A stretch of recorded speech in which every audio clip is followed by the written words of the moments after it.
राजस्थान की सीकरी थाना क्षेत्र के गांव बुडली प्रकरण ने अब तूर पकड़ लिया है। मामले को लेकर पूर्व विधायक वासिफ अली ने अपने कार्यकर्ताओं के साथ बैठक आयोजित की और मीडिया से बातचीत करते हुए सीकरी पुलिस पर गंभीर आरोप लगाए। उन्होंने कहा कि मामले में निष्पक्ष कार्रवाई नहीं की गई, जिससे क्षेत्र के लोगों में नाराजगी है। पूर्व विधायक ने कल क्षेत्रवासियों से गांव बुडली पहुंचने का आह्वान किया। उन्होंने बताया कि वहां से गांधीवादी और शांतिपूर्ण तरीके से पैदल मार्च निकाला जाएगा, जो डी कलेक्टर कार्यालय तक पहुंचेगा। प्रदर्शन के माध्यम से प्रशासन को ज्ञापन सौंपकर न्याय की मांग की जाएगी। जी वाजिब अली जी, आज आपने कॉन्फ्रेंस की है, किस पर्पज की? सभी पत्रकार बंधुओं का यहाँ पहुँचने पे बहुत बहुत आभार, बहुत धन्यवाद। मीडिया पूरे देश के एक चौथे पिलर के रूप में माना जाता है लोकतंत्र के। पिछले कुछ समय से इस पूरे क्षेत्र के अंदर पुलिस प्रशासन द्वारा नियमों के विरुद्ध और अनैतिक तौर पे अनेक कार्रवाइयां करके आम जन से एक लूट और प्रताड़ित करने का एक रवैया बना हुआ है।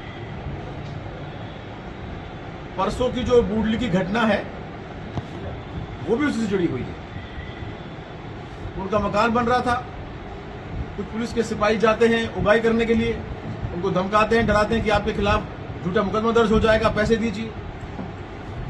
फिर कुछ नहीं मिलता। फिर कोई 6, 7, 8 साल पुराना कोई फोटो निकालते हैं किसी सोशल मीडिया से, जो बहुत पुराना है, करंट में से कोई संदर्भ नहीं है। उसके बेस पे उनको थाने बुलाया जाता है और पैसे की डिमांड करी जाती है।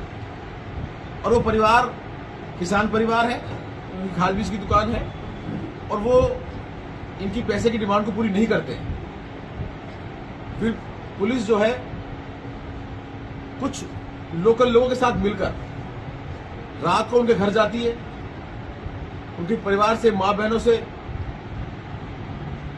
गलत व्यवहार किया जाता है और उसमें संघर्ष होता है, हाथापाई भी होती है और घर वालों को भी बहुत चोटें आई हैं, सर भी फटे हुए लोगों को। लेकिन उनका असली मकसद जब कामयाब नहीं हो पाया, जो लूट का था, उसके बाद दोबारा पुलिस ने कोई मनगढ़ंत कहानियां बनाई और भारी जाब्ता के साथ अपने बड़े अफसरों को गुमराह करके, एसपी साहब, आईजी साहब या ऐसे बड़े अफसरों को गुमराह करके भारी जाब्ते के साथ उस घर पे हमला किया और उस घर को बुरी तरीके से लूटा। उस घर में शादी होने वाली है अभी कुछ 10-20 दिन में, उसका सारा सामान कुछ लूटा और कुछ तोड़ा। और चाहे वो जानवर हो, चाहे वो घर का वैसा सामान हो, बहुत संगठित तरीके से कुछ लूट का सामान जो है वो ट्रैक्टर भर के ले भी गए। उनका मन नहीं भरा।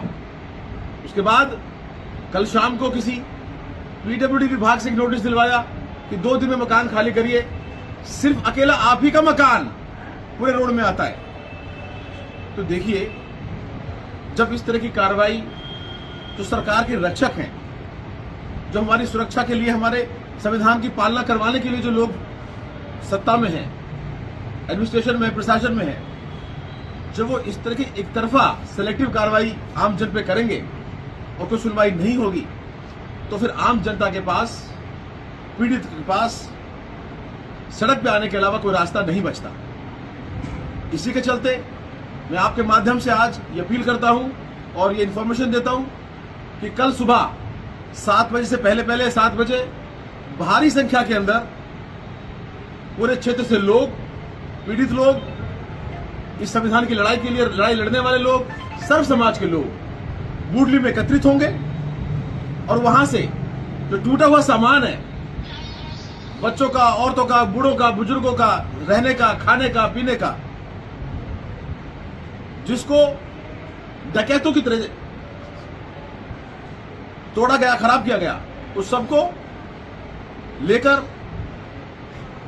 सीकरी, गुलपाड़ा, टोड़ा, गढ़ी, निगोई, बंदा होते हुए डी कलेक्ट्रेट पे पहुंचेंगे। कलेक्टर साहब को सामान देंगे कि आप हमारे जिले के रक्षक हो, लॉ एंड ऑर्डर को संभालने वाले हो, यह हमारे साथ अत्याचार क्यों, और वहां धरना प्रदर्शन करेंगे जब तक हमें न्याय ना मिले। इसमें मैं अपील करना चाहता हूं क्षेत्र के सभी राजनेताओं से, समाज सेवियों से और जो लोग इस न्याय की लड़ाई में साथ दें, आप सब लोग ज्यादा से ज्यादा संख्या में कल सुबह 7 बजे से पहले 7 बजे बुडली गांव पहुंचे और हजारों की तादाद में हम वहां से गांधीवादी तरीके से, शांतिपूर्ण तरीके से मार्च निकालते हुए, रैली निकालते हुए, पैदल गाड़ियों से, साइकिल से, ट्रैक्टर से, ट्रॉली से, जो भी कुछ साधन मिलेगा, संविधान की कॉपी हाथ में लेते हुए कलेक्टर साहब से पहुंचेंगे और इस सरकार से, इस संविधान की शपथ लेने वाली सरकार से अपने हकों का हक मांगेंगे।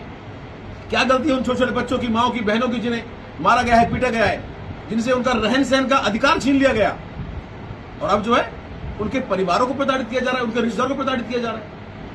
एक कोई उनके मिलने वाले का घर गांव के अंदर था, वहां जाके तोड़फोड़ करी, फ्रिज तोड़े, मोटरसाइकिलें तोड़ी है, घर के संदूकें तोड़ी है, अटैचियां खोल के उनमें से जेवर और पैसे निकाले पुलिस ने। अब जो है पानी सर से ऊपर उठ चुका है। बहुत जुल्म सह लिया इस इलाके के लोगों ने। हमारे बच्चों पे हजारों की तादाद में झूठे मुकदमे दायर कर दिए गए, हजारों की तादाद में जेल भेज दिया गया। ना कोई रिकवरी हुई, ना कोई कंप्लेंट हुई, ना कोई ट्रांजेक्शन हुई। कब तक इस देश के अंदर मुसलमानों के नाम पर ये सत्ता के लोग राजनीति करते रहेंगे? ये वक्त है आम जन से, सर्व समाज से, अपने और इस क्षेत्र के खुशहाली के लिए, हकों के लिए हम लोग संवैधानिक रूप से कल ये मार्च निकालें। कलेक्टर साहब के यहां जाके हम लोग धरना देंगे और जब तक वहीं बैठेंगे जब तक हमें न्याय ना मिले और जो लोग दोषी लोग हैं उन पे कार्रवाई ना हो। आप सब लोग यहाँ पधारे, उसके लिए बहुत बहुत आभार, धन्यवाद। आपसे गुजारिश है कि आह्वान और ये निवेदन हमारा आम जन तक पहुंचाएं। हम भी अभी जाए गांव गांव में लोगों से संपर्क करके। अब जो है पानी सर से ऊपर उठ चुका है। अगर जब हमारा जीवन ही नहीं बचेगा तो फिर हमारा किस बात का जीना? अपने संघर्ष के लिए चाहे कोई भी बलिदान तक हमें देना पड़े, हम लोग देंगे और ये संघर्ष की लड़ाई, आम जन की लड़ाई मिलजुल के लड़ेंगे। सर्व समाज के लोग इस आह्वान में शामिल होंगे। हमने अपने बड़े नेताओं से भी संपर्क किया है, पुराने साथियों, एमएलओ से जो और हमारे समाज से भी रहे। हमें उम्मीद है कि भारी तादाद में जयपुर से भी और भी इलाके से बड़े बड़े नेता भी इस आह्वान में, इस संघर्ष में शामिल होंगे और ये आम जनता की लड़ाई आम जनता खुद लड़ेगी। आप लोग यहाँ पधारे, बहुत बहुत आभार, धन्यवाद।